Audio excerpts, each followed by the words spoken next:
안녕하세요. 지금 테슬라를 두고 두 가지 관점이 논쟁을 벌이고 있습니다. 첫 번째, 오스틴에서 운영되는 로보택시를 제발 직접 이용해봐라. 이것을 한 번이라도 이용한다라면 테슬라는 그 어떤 때보다도 적극 추천할 수가 있고, 우리는 불장으로 바라볼 수가 있다라는 관점이 하나가 있고, 게리 블랙처럼 이런 로보택시에 대한 가치보다 일단 숫자가 중요하다. 전기차 판매가 늘어나야 된다. 로보택시보다 저가형 전기차가 더욱더 중요하다라는 관점이 있죠. 그렇다면 테슬라가 중국에서 비아디, 유럽에서는 폭스바겐을 완전히 집어삼킨다라면, 혹은 비아디, 폭스바겐이 전기차 부분에서 파산이 나온다라면 테슬라가 전기차 글로벌 시장을 완전히 집어삼키게 될 것인데요. 현재 중국에서 전기차 플러스 하이브리드 시장을 본다면 비아디가 압도적입니다. 테슬라는 하이브리드를 판매하지 않기 때문에 순위에서 밀릴 수밖에 없죠. 유럽 시장에서는 테슬라가 이번 달에는 폭스바겐 대비 2배 가까운 판매 대수를 보여주고 있습니다. 하지만 그 전달에 판매 대수가 부진했기 때문에 올해 상반기 유럽 시장에서는 폭스바겐이 테슬라보다 더 높은 판매 대수를 보여줬죠. 폭스바겐의 시장 점유율은 13.4%, 테슬라는 9.1%입니다. 하지만 그럼에도 왜 우리는 테슬라가 여전히 전기차 시장에서 압도적이라고 볼 수가 있을까요? 전 세계 모든 전기차 기업들 중에서 가장 높은 수익률을 보여주는 기업은 다른 기업이 아닙니다. 바로 테슬라라는 점입니다. 폭스바겐이 전기차 부분에서 판매 대수가 늘어나는 것은 사실이지만 전기차 마진 때문에 전체적인 수입이 급감을 하고 있죠. 그리고 비아디 같은 경우에는 최근에 문제가 많습니다. 높은 채무 숫자의 공급 업체에 제때 대금을 지급하지 못하고 있습니다. 그리고 재고를 없애기 위해서 판매 가격을 굉장히 할인시키고 있지만 이것마저 쉬운 상태가 아니죠. 그리고 중국에서는 비아디가 파산 직전이라고 주장했던 분들 다 지금 벌금을 부과받고 있습니다. 그렇지만 최근에 많은 분들이 비아디는 수익을 조작하고 있으면서 재정 위기를 숨기고 있다라는 비난이 끊임없이 나오고 있죠. 그래서 사실 제가 바라보는 관점은 비아디랑 헝다랑 루이싱 커피랑 비슷한 흐름새로 가지 않을까 싶습니다. 폭스바겐은 전기차 사업 때문에 수익이 엄청나게 떨어지고 있고, 최근에 비아디의 상태는 굉장히 심각해 보입니다. 이 부분에 대한 영상을 잠시 살펴보고 가겠습니다. 따라서 기본적으로 결론은 BYD가 손실을 보며 자동차를 판매해 왔다는 것입니다. 이 회사는 에버그란데처럼 망할 정도로 엄청난 돈을 잃었습니다. 오늘은 그 과정을 설명드리겠습니다. BYD가 수익성을 조작하고 대규모 유동성 위기를 은폐함으로써 어떻게 장부를 조작했는지 정확히 보실 수 있습니다. BYD는 최근 몇 달 동안 생산 및 확장 계획을 늦추었습니다. 이는 이 문제에 정통한 두 소식통의 전원입니다. 그들은 중국 전기 자동차 대기업이 국내 시장의 일부 공장에서 교대 근무를 줄이고 새로운 생산 라인을 추가하는 계획을 연기했다고 전했습니다. 이러한 결정은 BYD가 지난 몇 년간 강력한 매출 성장을 이뤘지만 성장세가 둔화될 수 있다는 신호일 수 있습니다. 또한 중국의 경쟁이 치열한 자동차 시장에서 큰 폭의 가격 인하를 단행했음에도 불구하고 재고가 늘어날 위기에 처해 있습니다. 따라서 BYD의 재무보고서를 검토하면 이 회사는 매우 수익성이 높아 보입니다. 실제로 2024년 순이익은 1년 전보다 32.9% 급증하여 416억 위안에 달했습니다. BYD의 순이익은 2024년에 전년 대비 33% 성장했습니다. 계산을 좀 해봤습니다. 시작해 볼까요? 숫자를 보여드리겠습니다. 보시다시피 2024년 총수익은 모두 2024년을 기준으로 합니다. 2024년 보고된 수익은 7,770억 위안이고 이익률은 5.4%였습니다. 중국 분석가는 중국 산업 제조 기업의 경우 5.4%의 이익률은 매우 높다고 지적했습니다. He said that a 5.4% profit margin is very high. 그리고 업계 평균은 2%에 불과합니다. 네, 이는 중국 내 대규모 산업 제조 회사의 순이익률입니다. 5.4%는 높습니다. 평균적으로 2%입니다.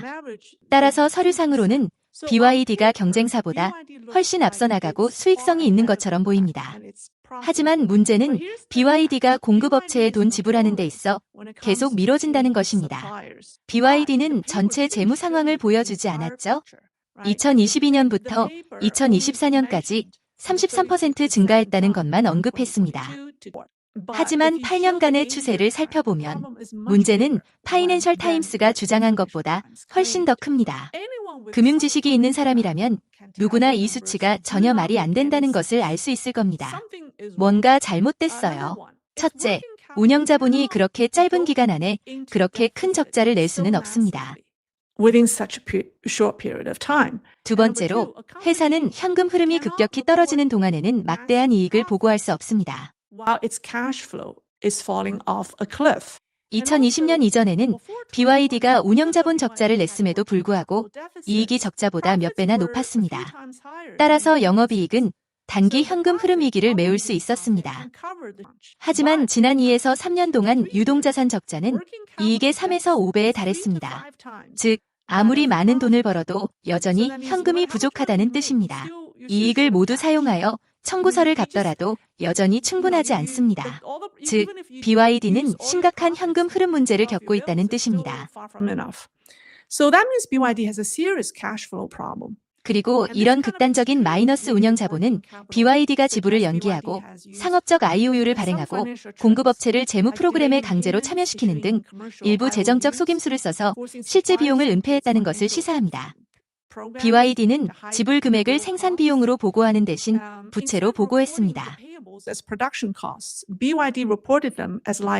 따라서 유동부채가 부풀려져 막대한 운영자본 적자가 발생합니다.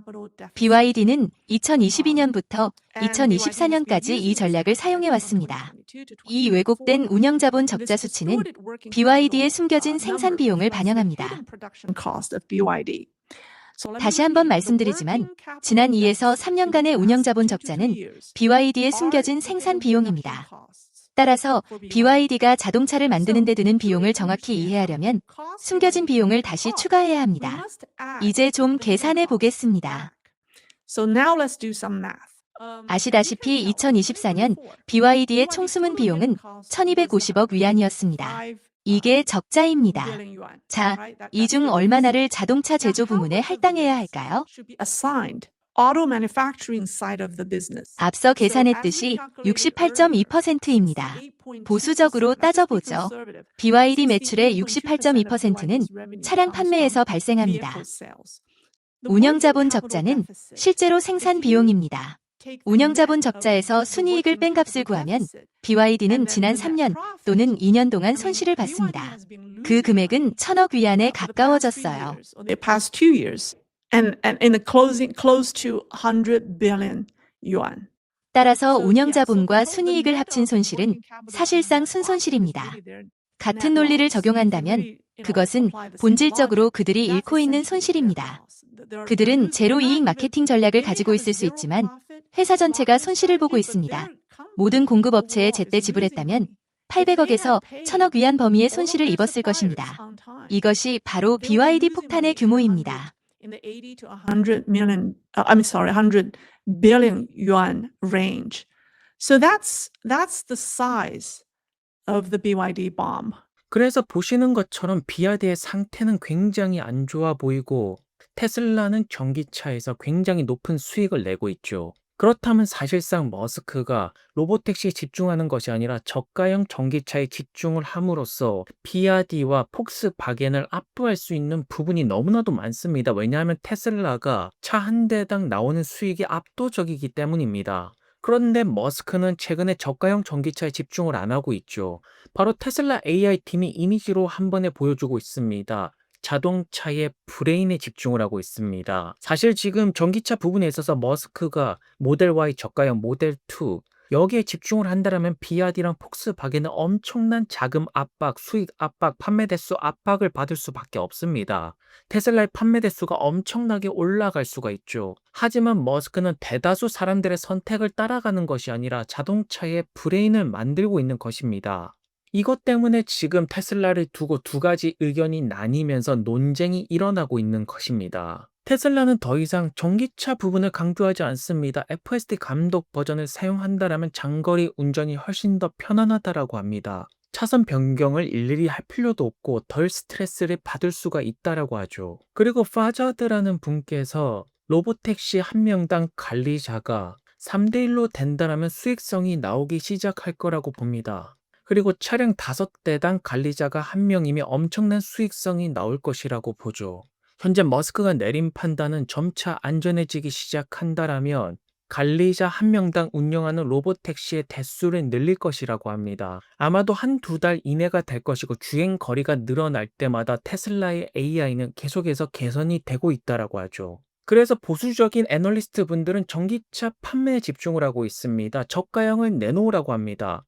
그렇지만 머스크는 그들의 판단에 따라가지 않습니다. 머스크는 로봇택시를 통해서 그 어떠한 자동차 기업들도 할 수 없는 것들을 현재 만들고 있으면서 소프트웨어 마진을 통한 자동차 시장에 새로운 생태계를 만들 것입니다. 그렇다면 여러분들은 보수적인 애널리스트 분들의 의견을 따를 것인지 아니면 머스크의 의견을 동감할 것인지, 물론 단기적으로 본다라면 전기차 판매가 분기별로 늘어난다라면 주가는 좋은 방향이 나올 수가 있습니다. 하지만 테슬라 투자하시는 분들은 조금 더 큰 상승을 원하는 것이고, 그러려면 지금 머스크가 진행하는 방향이 맞다라고 봅니다. 저는 테슬라 FSD 기술력을 통해서 많은 자동차 기업들이 결국에는 망하게 될 것이라고 봅니다. 여기에는 비아디랑 폭스바겐도 포함이 될 것이고 그들의 자금 사정은 더욱더 악화가 되겠죠. 오늘도 좋은 하루 되시고요. 다음 영상에서 뵙겠습니다. 감사합니다.